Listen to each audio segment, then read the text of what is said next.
Let's talk about using authentic materials in the world language classroom.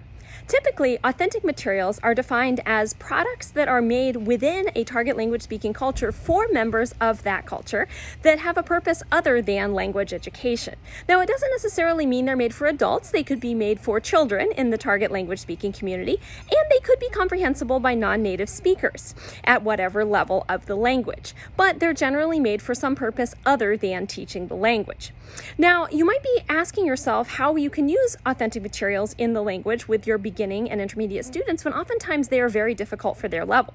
The students are not going to understand every word in something that's authentic, that is made for anything other than maybe the lowest level of babies or children in the language, but you can use them to great effect.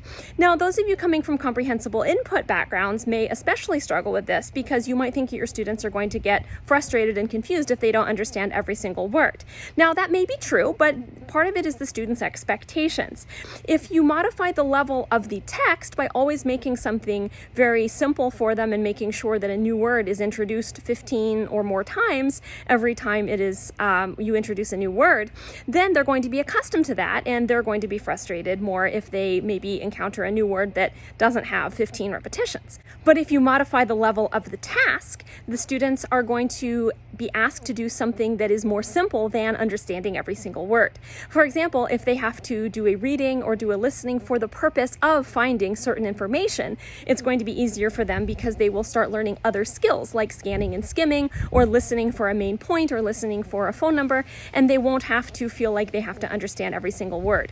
You can also break it down, preview the text for them by having them just read or listen to a specific sentence first and see if they can figure out the answer to a more specific question before they put it into context of the whole thing.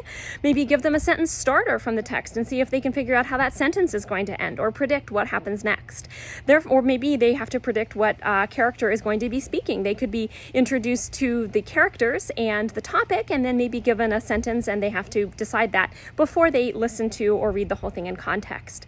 So these are some ways that you can use something that is more authentic, that comes from the target language speaking culture, without them having to feel like they have to understand every word.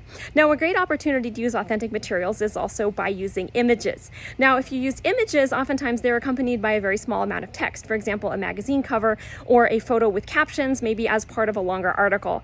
You can use the authentic materials from the article or the magazine by just asking them to look at the images and the accompanying caption for the photo or the words on the cover and see if they can make some determinations about it before they go on and read more of the text. That can help as well. I hope these tips help you use authentic materials better in your world language classes and be more comfortable doing so. We have more of these tips on our Instagram and on our YouTube @TeachingSolved.